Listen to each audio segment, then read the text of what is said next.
Morning Ramesh అన్న Hyderabad. Good morning.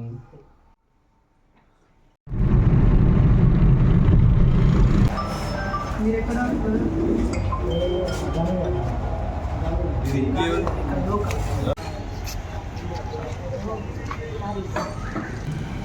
జై Insaan.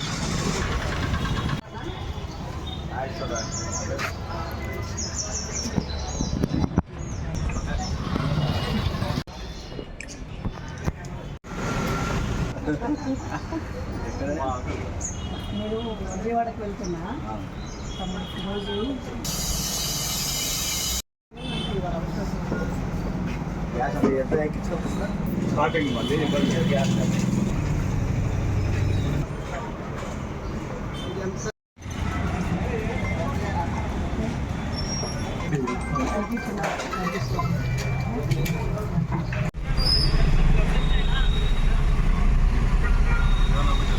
In 50 meters, you will arrive at your destination.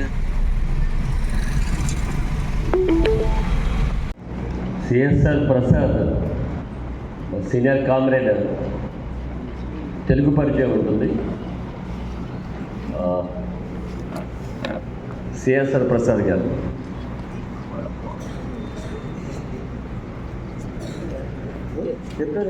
సమాజం వైపు మనల్ని నడిపించే నైతిక కంపాస్ లాంటిది.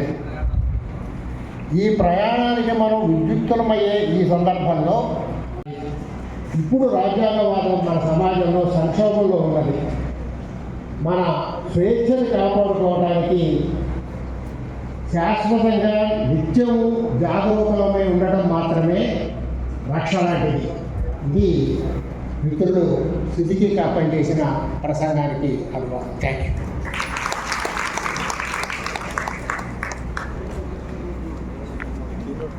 మిత్రులారా,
आपको तेलुगु में इंट्रोड्यूस किए थे ये मैडम। आपको आपका नाम पॉपुलर होता है, इनके बात करना मीटिंग में। मैं आ रहा हूँ अभी। ఆమె పెళ్ళిని మర్నాడు ఇచ్చి నాకు మిగతాదంతా బోగస్ పెళ్ళి మరి.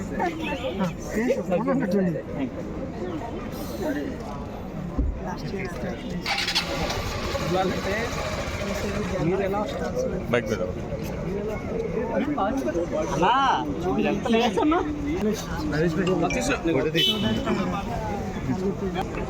चलता है।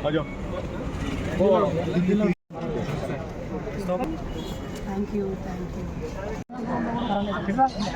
తర్వాత చెప్తే నీకు 10 సంవత్సరాలు చూపిస్తున్నాను.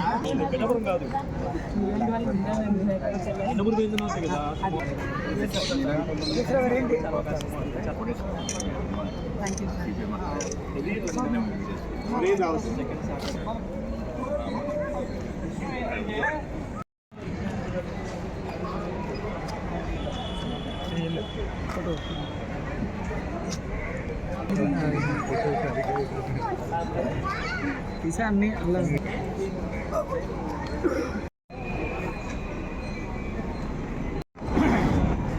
మధ్య ఎటు చూసినా నీ గురించి ఎక్కడ చూసినా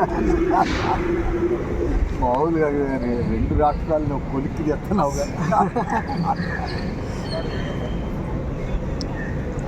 ఎవరో అన్నారు బయలు నరేష్ కాదు బయలు పెరియార్ అన్నారు. సాహితీ సభలో కలిసాం. అవును తర్వాత అవును అవును ఏం చేశారు? లేదు ఇక్కడే వచ్చాము అప్పుడే ప్రఫుల్ గారి స్కూల్ నుంచి ఉన్నాము.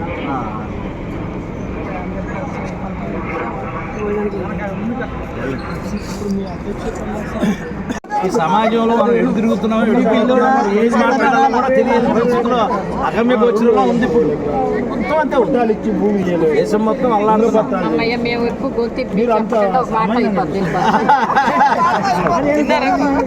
చెప్పి చెప్పి వాళ్ళతో రాజీపడ్డే లేదు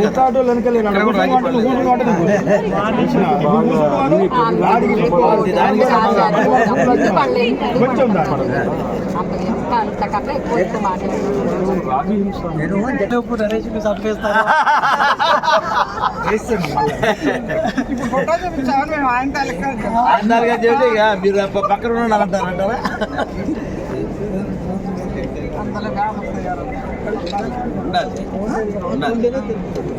మీ పేరు ఆయన గుడివాడ అన్నారు. ఆ కొయ్యూరు వేరే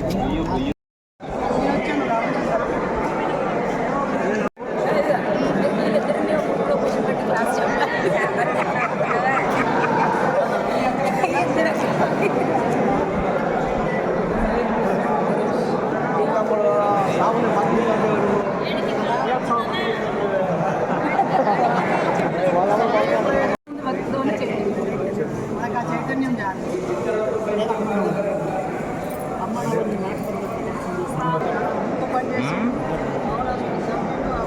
రావట్లేదండి, ఫుల్ అయిపోయింది.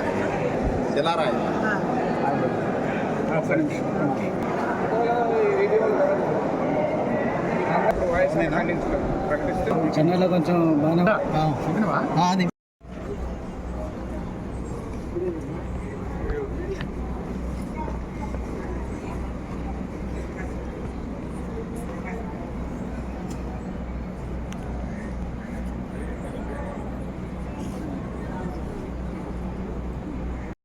మంచి పేరుఫుల్ అన్న, మంచి పేరు. ఇట్లాంటి సమాజంలో ఆయన నిలబడ్డాడంటే అయినప్పుడు నేను ఆర్గ్యుమెంట్ అయ్యేప్పుడు అసలు అన్ని తప్పేమున్నది అని అంటే వాళ్ళు నా మీద పెద్ద అలాగండి. అది అంటే పిచ్చోడికి వేదాంతం చెప్పగలవా? అయితే మా మిస్సెస్ ఫోన్ చేసి మేము కొడతాం అని అంటే సరే మంచిది కొట్టి చూడు ఉంటే అప్పుడు మీకు తెలుస్తుంది, మీరే వెళ్తారు అని మా మిస్సెస్ ఒకసారి శంకర్ నిన్న డిస్కషన్ చేసుకుంటా ఈయన మోటివేషన్ కంటే ఒకలాగా బైబిల్ లేదు దేవుడు లేడు అని ఒకలాగా వెళ్ళిపోయాడు.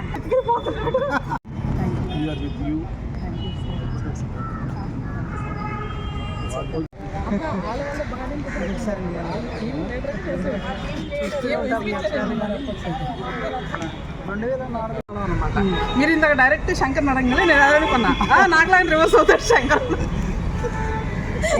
ఇంకా మేము ఇంకా ఫుల్ అయ్యాము. నేను ఎప్పుడు ఏ ఒక్క రిలీజియన్ పర్సన్ నేరుగా క్వశ్చన్ అడగడానికి కానీ చర్చించడానికి ఇష్టపడలేదు.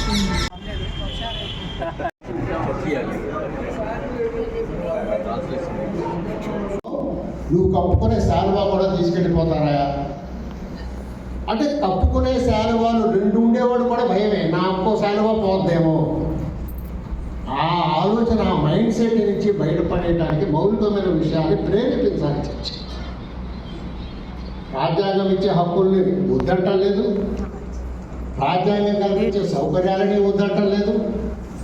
మరుని సౌకర్యాల కోసము, మరింత స్వేచ్ఛ కోసము, మరింత సమానత్వం కోసం, మరింత సాంఘిక ఆర్థిక రాజకీయ న్యాయం కోసం రాజ్యాంగ చట్టం కల్పించిన వెసులుబాట్లు ఏవైనా ఉన్నాయో, న్యాయస్థానాల ద్వారా వెసులుబాట్లు ఏమన్నాయో, వెసులుబాట్లు కూడా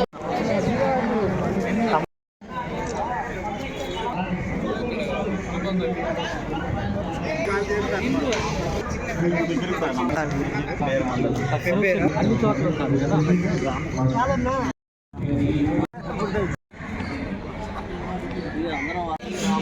రాముడి ఫోటోలు ఇవన్నీ ఆర్డినరీ పీపుల్, చాలా ఆర్డినరీ పీపుల్. వాడు బాధల నుంచి ఎవడో ఒకటి నమ్ముకుంటాడు. ఆ నమ్ముకునే వాడు రాముడి దగ్గర ఒకటి మనకి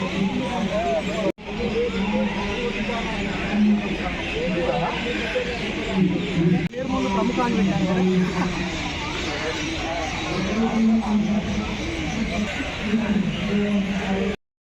ఇది ఆంధ్రజ్యోతిలో వచ్చింది.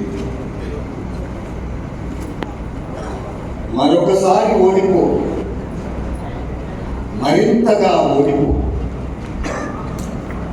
సుడిగాలుల మీద స్వారీ చేయాల్సిన పని లేదు. నువ్వేమీ సునామీకి దర్శకత్వం వహించాల్సిన పని లేదు. చినుకు వై చెట్ల పెదాలని, కొమ్మల నాలుకల్ని చప్పరిస్తే చాలు. నడవగలిగినంత వరకే నడువు, రోడ్డు మీద నిలబడగలిగినంత వరకు నిలబడు. మండుతున్న రేకుల కప్పుల మీద ఉండగలిగినంతసేపు ఉన్న ఎండను పిల్లి గెలిచినట్లే. నీ గెలుపు ఎవరి దయనించో రాలిపడిన పండుగ, దిక్కుతోతని శోకానికి పూచిన తోటక. నీ గెలుపు ఎవరి దయనించో రాలిపడిన పండుగ, దిక్కుతోతని శోకానికి పూచిన తోటక. నిలదీసిన నీ గుండె నుంచి తొంగి చూసిన మంటదరి, నీ తలలో తిరుగుతున్న సుడిగుండాలి, నీ నుంచి దూకబోయే వడబాలనాలి. ధన్యవాదాలు.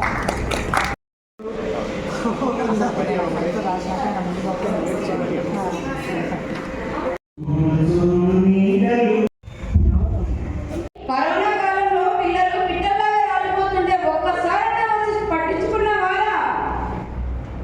మా బిడ్డల ప్రాణాలు కాపాడిన డాక్టర్ని జైలు పెట్టావా? ఇప్పుడు సిగ్గు లేకుండా బిడ్డలు చచ్చిపోయినాక బీమా ప్రకటిస్తావా? చూ, నీ బతుకు జడ.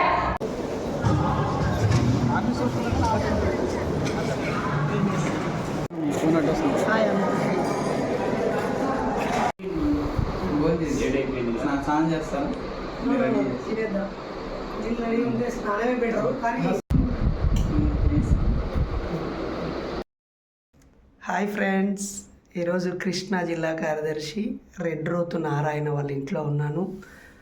నిన్న విరసం మహాసభలు మొదటి రోజు విజయవాడకు రాగానే ప్రేమగా ఇంటికి ఆహ్వానించాడు. మరి ఈ తమ్ముని నాకు అందించిన మా చిన్నమ్మ, చిన్నాన్న.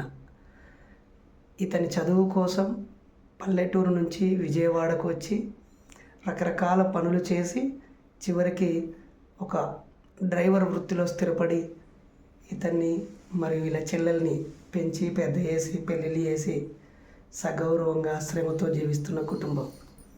విజయవాడలో, కృష్ణా జిల్లాలో నా బంధుమిత్రులు వీళ్ళే. పిన్ని ఒకసారి నా ఫ్రెండ్స్కి ఇట్లా హాయ్ చెప్పవా? ఇట్లనవా? థ్యాంక్ యూ బాబాయ్. మీరు ఇచ్చిన వాయిస్ మాకు చాలా హెల్ప్ అయింది సార్. అంటే నాస్తిక ప్రముఖులుగా చాలా మంది బయటికి రారు, చెప్పరు, ఓపెన్ అవ్వరు.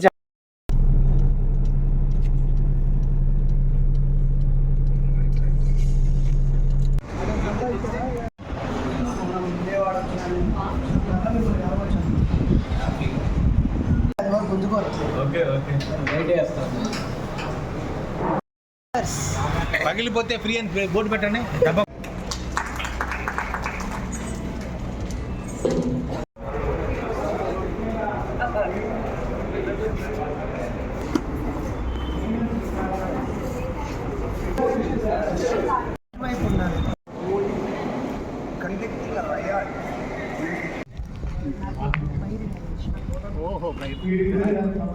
చాలా తెలుసు.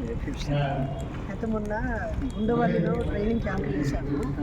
ఆ సందర్భంగా మన వాళ్ళని అడిగారు క్లాసెస్ చెప్పడానికి సపోర్ట్ చేయాలి అంటే నేను రీచ్ కాలేదు. ఎక్కడ జరిగింది? ఉండవల్లి ఇక్కడ రాజగృహ అక్కడ ఈ శారీస్ నేను అంతా ఫాలో అవుతున్నాను. ఫేస్బుక్, వాట్సాప్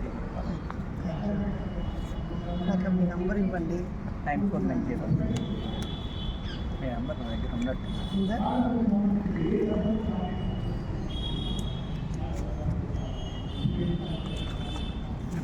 9394 2 సెకండ్లు అంతే.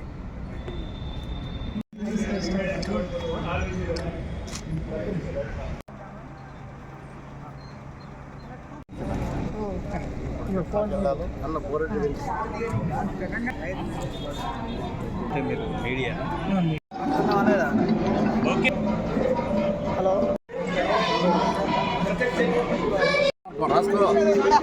వాడు టీవీ గడైనా మోడీ గడైనా ఏడీ గడైనా భారత ప్రధానమంత్రులందరూ ఉంటాయి. హిందూ మతం మాత్రమే కాంగ్రెస్ అయినా లైట్ ఇది ఎంత సింపుల్ కావచ్చు. ఇది అయిపోయింది. రండి బాబు రండి.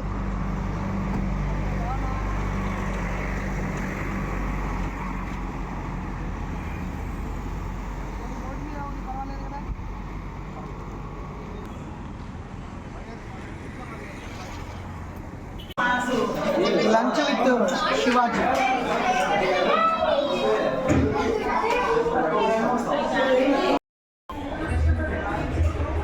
ఈ రాజ్యాంగవాదం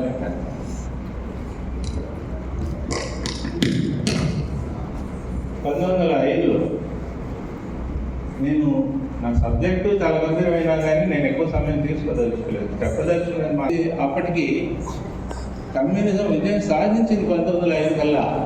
అంతకుముందు 3 సార్లు విప్లవాలు వచ్చాయి.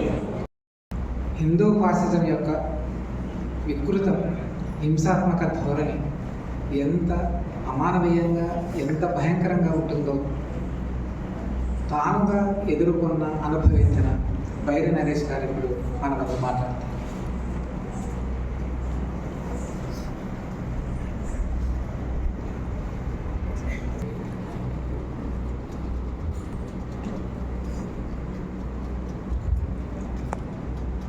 సభాధ్యక్షులకి, వేదిక మీద ఉన్న పెద్దలకి, ముందున్న పెద్దలకి, సమాజ చైతన్యం కోరుకునే అభ్యుదయ వారందరికీ ప్రత్యామ్నాయ సాంస్కృతిక ఉద్యమాలు వందనాలు. నేను 1995లో ఇదే విజయవాడ కేంద్రంగా ఉన్న నాస్తిక కేంద్రంలో జరిగిన ఒక శిక్షణ తరగతులలో సరస్వతి గౌర గారి ఆధ్వర్యంలో జరిగినప్పుడు 6వ తరగతి చదువుతూ బాల నాస్తికుడిగా నా సామాజిక చైతన్య సదస్సులు ప్రారంభమయ్యాయి. 29 ఏళ్ళు అవుతుంది. ఇక్కడ కూడా 29వ సభ 2 నెలలకోసారి కాబట్టి నేను ఇంతకాలం నాకు నేను అనుకున్నాను, నేను ఒక నాస్తికుని, హేతువాదిని, మూఢనమ్మకాల నిర్మూలన కార్యకర్తని. నా నోటి నుంచి ఏ రోజు బీజేపీ అనే పదం వాడలేదు, ఆర్ఎస్ఎస్ అనే పదం వాడలేదు, మత ఉన్మాదం అనే పదం వాడలేదు. చక్కగా ప్రజల్ని ఎడ్యుకేట్ చేస్తూ, విద్యార్థుల్ని ఎడ్యుకేట్ చేస్తూ, ఎవరికీ తెలియకుండా కళ్ళు మూసుకొని పిల్లి పాలు తాగుతూ నన్ను ఎవరూ చూడట్లేదు అనుకున్నట్టుగా నాకు నేను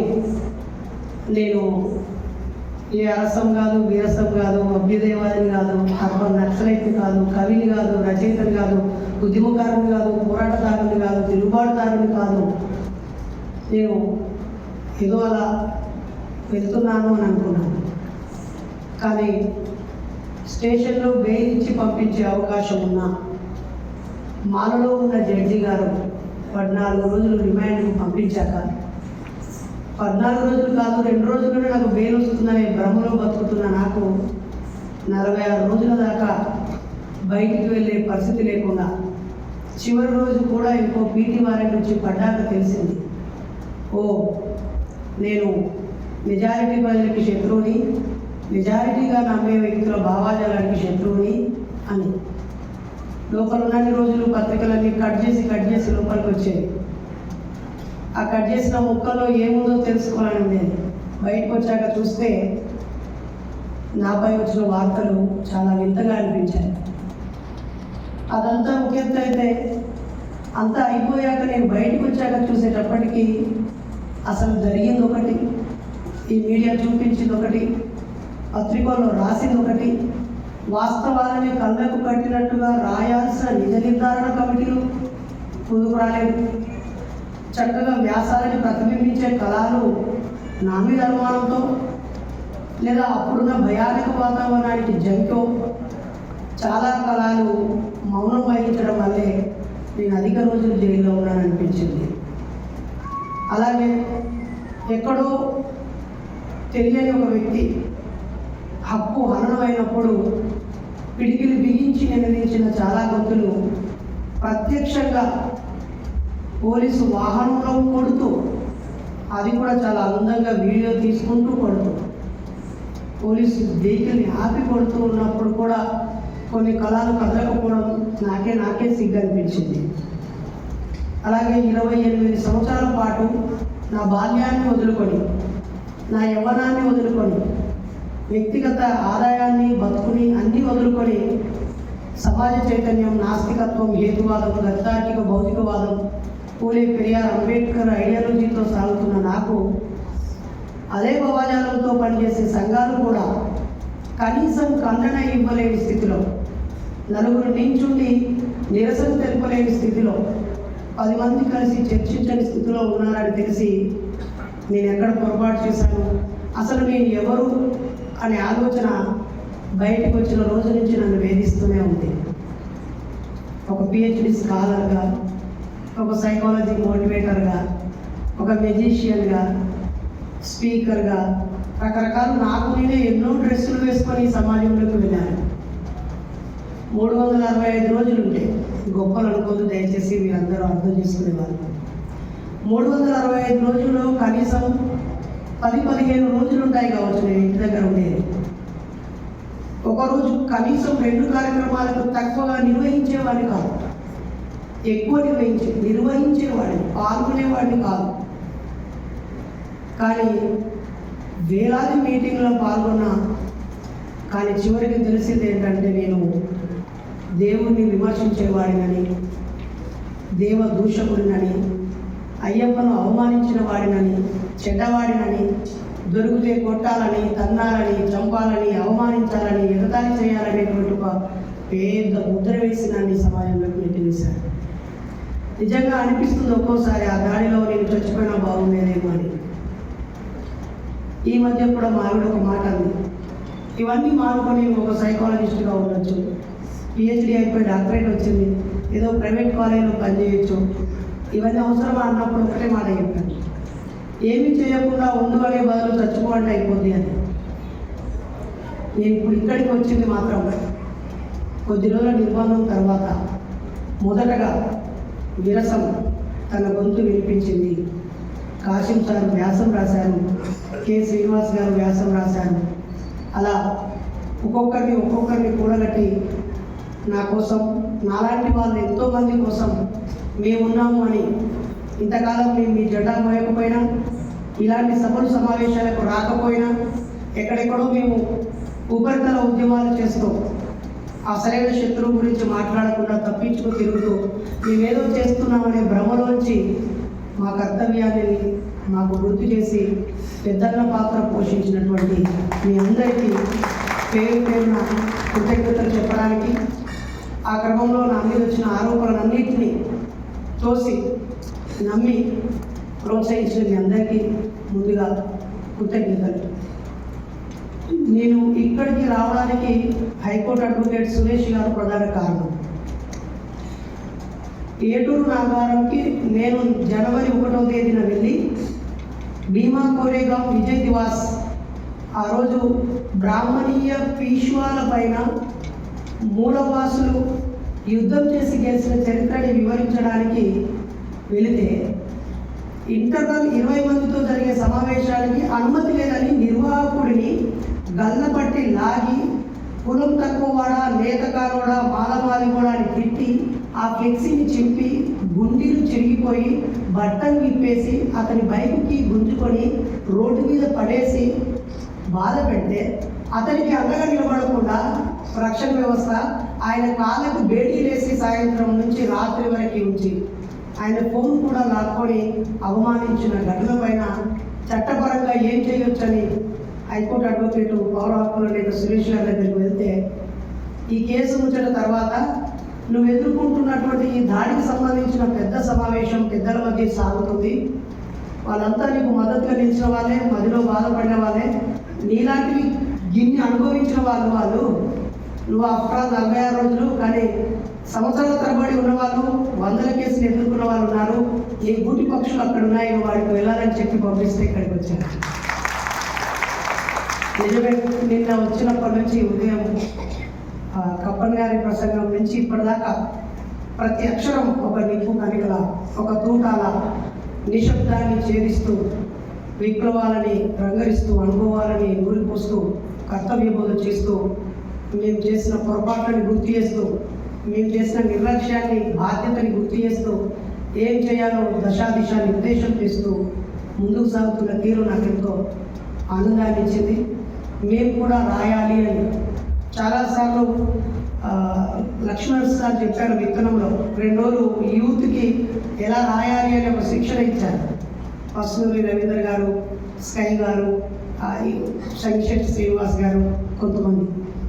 అప్పుడు మేము మాట ఇచ్చాము, సార్ తప్పకుండా మేము ఎదుర్కొనే సమస్యలు గమనించిన విషయాన్ని అక్షరబద్ధం చేస్తాము అని. ఈవెన్ ఇక్కడ ఉన్న చాలామంది ఆయా వేదికల మీద కలిసినప్పుడు కూడా వెళ్ళి ఫేస్బుక్లో ఒక పేజీ రాసి వదిలేసేవాళ్ళు, కానీ జైల్లో ఉన్నప్పుడు రాయగలిగాము. ఇప్పుడు కూడా రాస్తూనే ఉన్నాం. తప్పకుండా మీరు వేసిన బాటలో మాలాంటి ఎంతోమంది నడుస్తారని ఈ సందర్భంగా మీకు తెలియజేస్తూ, మూఢనమ్మకాలనే అంశం మీద నా జీవితాన్ని డెడికేట్ చేసి నా ముందు తరం వారు ఇచ్చిన స్ఫూర్తితో నా తోటి వారిని నా తర్వాత తరాన్ని నడిపించడానికి ఒక ప్రయత్నం చేస్తూ మూఢనమ్మకాల నిర్మూలన సంఘాన్ని ప్రారంభించి ముందుకు సాగుతున్నాము.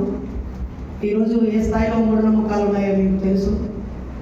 ఎర్రని మందారాలు పూసిన చోట, రక్తాన్ని చిందించిన చోట ఈరోజు కాషాయ జెండా రెపరెపలాడుతూ తల్లి తరిమేసింది. ఏటూరు నాగారంలో క్షమాపణలు చెప్పిన, నేను మాట్లాడకుండా వెళ్ళిపోతున్నానని చెప్పిన, నా వాహనంలో నేను ఎక్కిన గెదిమి చంపారు. నేను అక్కడికి వెళ్ళడానికి ముందే నేను రావాలంటే మీ ఎస్ఐతో మాట్లాడమని చెప్పాను అక్కడ నిర్వాహకుడికి. ఎస్ఐ కూడా నేను కూడా నరేష్ గారి అభిమాని, యూట్యూబ్లో చూస్తున్నాను, నేను ఆ మీటింగ్కి వస్తాను, 4 కానిస్టేబుల్ కూడా తీసుకొని వస్తానని మాటిస్తే నేను అక్కడికి వెళ్ళాను. అప్పటికి 1 గంట ముందే మండపతిలోకి ఫోన్ చేసిన, పోలీసులకు చెప్పిన 1 కిలోమీటర్ దూరంలో ఉన్నా రాలేదు. మేము 20 మందిని సమావేశం పెట్టుకోవడానికి అనుమతి లేదన్నారు. 150 మంది మూక దాడి చేశారు మా మీద, కుర్చీలు విసిరారు, పిడిగుద్దులు గుద్దారు. ప్రాణం చేత పట్టుకొని మేము వెళుతూ ఉంటే బైక్ కింద పడి కాలు దెబ్బ తాకిన వ్యక్తిని బైరి నరేష్ అయ్యప్ప స్వాముల మీదికి వాహనాన్ని దూసుకుపోయారని ప్రధాన స్రవంతిలో ఉన్న మీడియా ప్రచారం చేసింది. అక్కడున్న మా కార్యకర్త మొత్తం వీడియోని ఉన్నట్టుగా తీయడం వల్ల మరుసటి రోజు మేము ఆ వీడియో ఒరిజినల్ వీడియో పెట్టడం వల్ల మరి ఆ దాడి ఆగిపోయింది. అయినా పత్రికలు అలాగే రాశాయి, కానీ ఏటూరు నాగారంలో 2 కేసులు నా మీద పెట్టారు. ఎంత విచిత్రమైన వాళ్ళ ఫాసిజం ఎలా ఉంటుందో. మేము వెళుతూ ఉంటే మా వెనుకాల 3 వాహనాలు కర్రలతో రాళ్ళతో వస్తూ ఉంటే గుంతలుగా ఉన్న రోడ్డు వద్ద టైం పగిలి మేము చెట్టును గుద్దుకొని ఎయిర్ బెలూన్స్ ఓపెన్ అయి మేము ప్రాణాలతో బయటపడితే పబ్లిక్ ప్రాపర్టీని ధ్వంసం చేశామని మైలురాయిని నిలగొట్టామనే వంకతో మనమే కేసు పెట్టారు. ఎంత తెలివైన పాసింది చూడండి. అంతర్గతంగా 20 మందికి సమావేశం పెట్టుకుంటే దీన్ని ధ్వంసం చేసిన వాళ్ళని కేసు పెట్టకుండా మేము వాళ్ళని చంపాలని వాళ్ళకు వెయిట్తో గుద్దామని కేసు పెట్టారు. దానికి ఇంకా అక్కడ ఎస్ఐ ఏమని చెప్తారంటే నువ్వు యాంటిసిపేటరీ బెయిల్ తీసుకోవాలి. నేను నా మీద దాడి చేస్తూ ఉంటే నేను అక్కడి నుంచి వెళ్ళిపోయాను, అక్కడే ప్రారంభమయ్యాను. ఆయన నేను దాడి చేసినట్టు మీకు కనిపించేది. నేను వెళ్తూ ఉంటే గుంతలు ఉన్నాయి, నా కారు టైర్ పగిలింది, ఎయిర్ బ్యాగ్స్ ఓపెన్ అయ్యాయి, అక్కడ ప్రాణాలతో బతికి బయటపడితే పబ్లిక్ ప్రాపర్టీ మైలురాయి ఎక్కడో మైలురాయిని తీసుకొచ్చి ఇక్కడ పడేసి ఈ మైలురాయిని బయలు నరేష్ గుద్దాడు, పబ్లిక్ ప్రాపర్టీని ధ్వంసం చేశాడని ఒక కేసు. అప్పుడప్పుడు మీలాంటి వాళ్ళు రాసే కరపత్రాలు బూటకు ఎన్కౌంటర్లు, కాకమ్మ కథలు, పోలీసులు దొంగ నాటకాలు, ప్రభుత్వం నిర్లక్ష్య వైఖరి, కుట్ర ఇవన్నీ రాసుకుంటే ఈ పుస్తకాలు అక్షరాలనే ఉంటాయి అనుకున్నాను. కానీ స్వయంగా మా జీవితాలకు వచ్చాక ఎంత అందమైన కథలు, కాకమ్మ కథలు రాసి చిత్రహింసలు పెడతారో తెలిసింది. ఏదేమైనా మేము కొన్ని చిరుకులు పడితే మనకే మమ్మల్ని చల్లటి నీళ్ళలో ఈ ఎర్రటి జెండాలో ముంచి తీసేవాళ్ళు. అందుకు వాళ్ళకి థ్యాంక్స్ చెప్పాలి. లేకపోతే ఇంకా ఈ భ్రమలో ఎలా ఉండేవాళ్ళము, మూఢనమ్మకాలని, శాస్త్రీయ దృక్పథం అని, దేవుడి గురించి మాట్లాడకుండా, మనోభావాల గురించి మాట్లాడకుండా, కులం యొక్క ఫాసిజం గురించి, ప్రభుత్వం యొక్క దుర్మార్గం గురించి మాట్లాడకుండా సైన్స్లో నమ్మండి, మూఢనమ్మకాలు వినండి, సైన్స్లో నమ్మండి, మూఢనమ్మకాలు వినండి. ఈ నంగనాశి ముచ్చట్లు 20-30 ఏళ్ళు చెప్తున్నారు. ఇంకా ముసలిలో అవి చచ్చిపోయే ముంగట అరే అసలు విషయం వదిలిపెట్టి అన్ని పిచ్చి పిచ్చి చెప్పినామని రియలైజ్ అవుతున్నారు. కానీ ఈ కేసులు, ఈ నిర్బంధం, ఈ దుర్మార్గం కొంచెం 40 ఏళ్ళు ఉన్నప్పుడే అసలైన దారిలో వెళ్ళమని చూపించినందుకు వారికి మేము ధన్యవాదాలు తెలియజేసుకోవాలి. అలాగే నిత్యం ఏదో ఒక స్కూల్కి వెళ్ళింది. ఇప్పుడు ఇక్కడున్న సిద్ధార్థ స్కూల్ కూడా వచ్చాను, ఆ పక్కన పడమటిలో ఉన్న స్కూల్ కూడా వెళ్ళాను. ఇక్కడున్న మీ అందరి మండలాలకి నేను వచ్చాను, శ్రీకాకుళం సోపేట నుంచి బైరెడ్డిపల్లి దాకా, కుప్పం దాకా అన్ని మండలాల్లో కస్తూర్బా గాంధీ స్కూళ్ళు, సోషల్ వెల్ఫేర్, ట్రైబల్ వెల్ఫేర్, అలాగే అక్కడున్న జూనియర్ కాలేజీలను విజిట్ చేశాను. ఇప్పుడు మమ్మల్ని అయ్యప్ప స్వామిని తిట్టిన వ్యక్తిగా ముద్రించడం వల్ల ఆ 45 రోజులు ప్రాణాలు చేతబట్టుకొని బతకాల్సి వస్తుంది. మిగతా రోజుల్లో హాయిగా స్కూల్కో కాలేజీకో వెళ్ళి చెప్పే మా భావాజాల ప్రచారానికి తీవ్రమైన ఆటంకం ఎదురైంది. గుడిలో మెల్ల లాగా కాస్త యూట్యూబ్ అనేది, సోషల్ మీడియా అనేది దొరకడం వల్ల ఇప్పుడు కాస్త కూస్తో అందులో మన భావాల్ని ప్రచారం చేసుకునే అవకాశం వస్తుంది. కానీ పెద్దలారా, చివరగా దయచేసి చాలామందికి తెలియదు వాళ్ళకు తాకేదాకా, కానీ మనం చెబుతూనే ఉండాలి. అసత్యం నిత్యం చెబుతూ ప్రజలందరికీ చాలా దగ్గరగా కాన్స్టెంట్గా తీసుకెళ్తుంది. మనమే ఎక్కడో, మనమే అంటే మీరే, మాకంటే ముందు తరంలో మీరే మీ బాధ్యత ఇంకా నిర్వర్తిస్తలేరని నాకు నిరాశ ఉంది. ఇక్కడ ఎంతమంది ఒక వ్యాసం కానీ, ఒక పుస్తకం కానీ రాయని వాళ్ళు ఉన్నారు, చేయలేకపోండి. మరి మీరందరూ అనుభవజ్ఞులు కారా? మీరు ఎన్నో పోరాటాలలో పాల్గొన్నారు కారా? ఖచ్చితంగా రాయాలని, రాస్తారని. నేను కూడా నా మొదటి పుస్తకం PhD పుస్తకం, అది కూడా మూఢనమ్మకాల ప్రభావం ప్రభుత్వం మీద ఎలా ఉంటుంది అని 10 years పరిశోధన ఉస్మానియా ఇచ్చిన గ్రంథం మొదటిది. ఇంకా చాలా ముద్రించబడినవి చాలా ఉన్నాయి. ఈ సెప్టెంబర్ 17 బ్రూనో వర్ధంతి రోజు ఒక పుస్తకాన్ని తీసుకువస్తారని, మరోసారి ఈ వేదిక మీద జరిగేటప్పుడు పెద్దల్లో ఎవరో ఒకరు నా పుస్తక సమీక్ష చేస్తారని ఆశిస్తూ, మీ ప్రాంతాల్లో మనోభావాల పేరుతో చాలా దుర్మార్గాలు చేస్తున్నారు. మనకు మనోభావాలు ఉంటాయనే అంశమే పోయింది. చాలామంది ఉద్యోగస్తులు మాతో కలిసి పనిచేసేవాళ్ళు ఈ అంశం మీద మేము మాట్లాడుతూ, మేము ఉద్యోగం సర్వీస్ రూల్స్ అడ్డం. మరి భక్తిని ప్రచారం చేస్తున్న సర్వీస్ రూల్స్ అడ్డం కావా? భౌతికవాదాన్ని ప్రచారం చేయడానికి, సత్యాన్ని ప్రచారం చేయడానికి, సైన్స్ని ప్రచారం చేయడానికి, నిజాన్ని చెప్పడానికి సర్వీస్ రూల్స్ అడ్డం వస్తున్నాయి. మేము ప్రభుత్వ ఉద్యోగం మేము మాట్లాడకూడదు. కానీ అన్ని మతాలని ఒంటి మీద పుచ్చుకొని తగిలించుకొని ఆ తత్వాన్ని ప్రదర్శించడానికి మాత్రం సర్వీస్ రూల్స్ అడ్డు కావా? ఈ మధ్య చాలా స్కూళ్ళలో పిల్లవాడు మాల వేసాడని యూనిఫామ్ వేసుకుని వస్తే రానివ్వలేదని దాడులు కూడా చేస్తున్నారు. అంతకుముందేమో వజ్రోత్సవాలని 75 సంవత్సరాల సందర్భంగా ఇంటింటికి జాతీయ జెండా పెట్టారు. ఇంటి మీద ఒక జెండా ఉండడం అలవాటు చేశారు. ఇప్పుడేమో ఒక కాషాయ జెండా పెట్టారు. అది ఇది వీకలేదు, అది వీకలేదు, మనం ఏం వీకలేము అనేది కూడా చేసేసారు. ఇంకా ఇప్పుడు పొద్దున సార్ చెప్పారు కదా, డాడీ సార్ కూడా ఏమన్నారు, మాకే వచ్చి అక్షంతలు ఇచ్చిండు, మా ఈ పరిస్థితి ఏంటి అన్నారు. కాబట్టి దయచేసి భ్రమలో ఉండే వాళ్ళని భ్రమల్ని పోగొట్టడం దిశగా మీరందరూ నడవాలని. ఇప్పుడు సోషల్ మీడియా చాలా వైరల్ అవుతుంది. మీరు అనుకున్నంతగా యూత్ అట్రాక్ట్ అవ్వట్లేరు, యంగ్ జనరేషన్ రావట్లేదు అనేది పూర్తిగా తప్పు. మనం దత్తత తీసుకున్నట్టుగా మనమే మన చుట్టుపక్కల ఒక పేజీ రాసేటువంటి 10 పేజీలు రాసేయడానికి ఏం చేస్తున్నాం? 4 లైన్లలో స్పార్క్ వచ్చే వాక్యం రాసేటువంటి వ్యక్తిని పద్యం వైపు మళ్ళించడానికి మనం ఏం ట్రైన్ చేస్తున్నాం? లేదా సెకండ్స్లో సెటైర్ అయ్యే వ్యక్తిని తన భావాలని ఒక నవలగా రాయడానికి మనం ఏం గైడ్ చేస్తున్నాం? మనం ఎంత గొప్పగా రాసాము, ఎన్ని ప్రతులు ముద్రించబడ్డాయి, ఎంతమంది చదువుతున్నారనే కంటే ఏ same age group, young age group ఉన్న వాళ్ళు ఏం చేయొచ్చు. కాబట్టి మతాలన్నీ మ్యూజిక్తో అలాగే రకరకాల మత్తు పదార్థాలతో వ్యసనాలతో యువతరాన్ని మతానికి దగ్గరగా చేసేసుకున్నాయి. కాబట్టి దయచేసి మీ అందరి అనుభవాలతో ఖచ్చితంగా ఈ సమాజాన్ని మార్పు తీసుకొస్తారని ఈ సందర్భంగా ఆశిస్తూ, నాకు ఈ అవకాశం ఇచ్చిన పెద్దలకి ధన్యవాదాలు తెలియజేస్తూ, నేను ఇంకెన్ని కేసులైనా ఇంకెంత నిర్బంధించినా ఎదుర్కోవడానికి సిద్ధంగా ఉన్నానని, అలాగే ఇంకా రెట్టింపు ఉత్సాహంతో ఇంతకాలం ఏ పనైతే చేశానో అదే చేస్తానని, మరింత బలంగా చేస్తానని ప్రకటిస్తూ ధన్యవాదాలు. ఎన్ని రూపాల్లో ఉంటుందో, ఎంత వికృతంగా ఉంటుందో బైర నరేష్ గారు తన జీవితానుభవాల నుంచి మనకు చెప్పారు.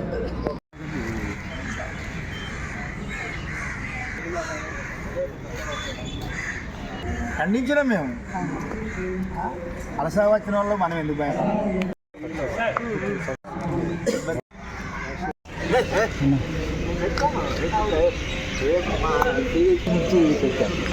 అయితే వాడు ఏమంటే అంటే ఒక ఫోన్ చేసి భావాల దగ్గర నుంచి ఎవరి భావాలు అని మీరు అన్నారు. ఎవరి భావాలు అంటే నా భావన అంటే నేను నీ భావం దగ్గర నుంచి నాకు తినలేదు అని హిందువు కాదా అన్నాడు. నేను మనిషిని అని చెప్పాను. నువ్వు మనిషి అయితే మాట్లాడదు.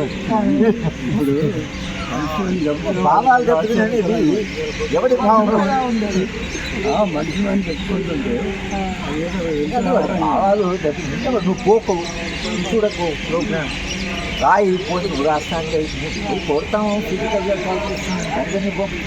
ఇదేం చేస్తాను వాడి మనం జరగనివ్వం అనుకోండి. ఓట్స్ వాడి వైపు స్టేట్ వాటి వైపు ఉంది కదా, ఫిజికల్ ఫోర్స్ వాళ్ళు భయపెట్టి పోలీసుని అప్లై చేశారు కదా. పోలీసుని కూడా కంపెనీ పిల్లలు ఆమెది కూడా పెద్ద పెద్ద సపోర్ట్ చేసి ఆగారు. అక్కడ స్విచ్ చేస్తూ ఒకటి ఆర్గనైజ్ కాకపోతే నాది కంటిన్యూ మళ్ళీ అక్కడ మీటింగ్ కూడా పెట్టారు. అక్కడ బాగా వాళ్ళకి కొంచెం ఏమని నువ్వు కట్టేది కనుక కోర్సుందని కొంచెం ఈ ఏప్రిల్ 14th ఒక 1000 మంది యూత్కి 22 ప్రతిజ్ఞలు చదివించాలని ప్లాన్ చేస్తున్నాం. ఓకే. బాబాసాహెబ్ 22 ప్రిన్సిపల్స్ ఉన్నాయి కదా, ఏప్రిల్ 14th రోజే చిన్న డిమాండ్, అంబేద్కర్ జీవితాన్ని పాఠ్యాంశంగా పెట్టాలని డిమాండ్ పెట్టేస్తాము. పెట్టేసి ఒక 1000 మెంబర్స్ని అన్ని జిల్లా కమిటీ మీతో వచ్చి కలుస్తాను. నేను ఇంకెవరెవరిని పిలవాలో కూడా సూచించాను. అందరిని అప్పుడు మనకి తోడుగా నిలబడ్డోళ్ళు, మనకు తోడని కాదు, ఎవరు స్టాండ్ అవుతారు, నిలబడే వాళ్ళందరినీ ఒకసారి. అంటే ఇప్పుడు మావోయిజం కంటే కూడా వారికి హేతువాదము చాలా ప్రమాదం. సంప్రదాయంలో కల్బుర్గితో ప్రారంభమైంది కదా. అవును, కల్బుర్గి అయినా వాళ్ళు చెప్పిన ప్రకారము ముస్లింలు ఆయన వాళ్ళ రచనలో మీరు స్పష్టంగా హేతువాదం లే ఇక్కడ కానీ చంపడం హేతువాదం. గౌరీ లంకేశ్వరి కలుబుడికి నరేంద్ర దబ్బోల్కర్ అయితే ప్రత్యక్షంగా ఆయన పోరాటమే పనిసరి మళ్ళీ ఏటువాదిలో కూడా సెలెక్టెడ్ పర్సన్స్ని సెలెక్ట్ చేస్తే అంటే ఇన్ఫ్లుయెన్స్ చేయగలిగిన వాళ్ళు మేక్ డిఫరెన్స్ అని లెక్కలు ఇచ్చేవాళ్ళు చాలా మంది ఉంటారు పోతారు మెకానికల్ అతన్ని ప్రభావం వేస్తాడంటేనే వాడు సీరియస్ ఏమంటూ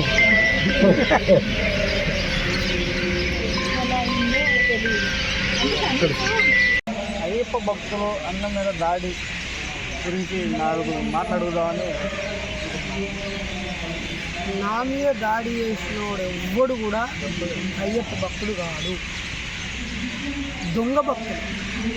నిజమైన భక్తుడు ఎవ్వడు కూడా స్వామి శరణం అనే పదాన్ని విదిలి బైర్ నరేష్ డౌన్ బైర్ నరేష్ను ఉరి తీయాలి, బైర్ నరేష్ను అరెస్ట్ చేయాలి, బైర్ నరేష్ని చంపుతాం అని చెప్పుల మీద దండేసి దిష్టి బొమ్మ తగలబెట్టి విధ్వంసాన్ని కోరుకొని అశాంతిని కోరుకొని ప్రజలను ఉద్రేకపరిచి దుర్మార్గంగా ప్రవర్తించేవాడు ఎవ్వడు అయ్యప్ప భక్తుడు కాదు.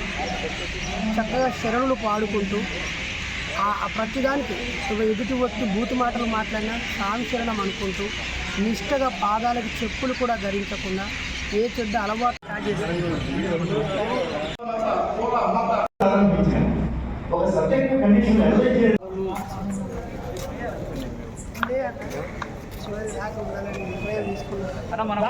పట్టుకుంటాం. అవునా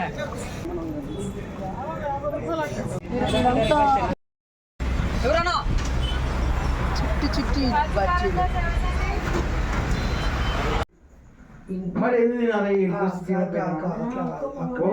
ఇష్టం కదా. అక్కడ కూడా మన నాయకుడు ఇల్లే.